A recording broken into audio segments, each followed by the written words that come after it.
मंडी में जाऊंगा और बकरा लाऊंगा, अल्लाह की राह में उसे ज़िब्ह करूंगा।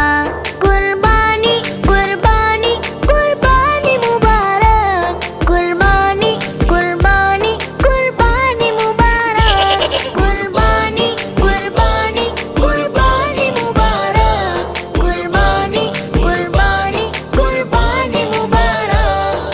अयान भाई, आप तो मदरसे में पढ़ते हैं, आपको तो पता होगा कि हम कुर्बानी क्यों करते हैं। रब के खलील ने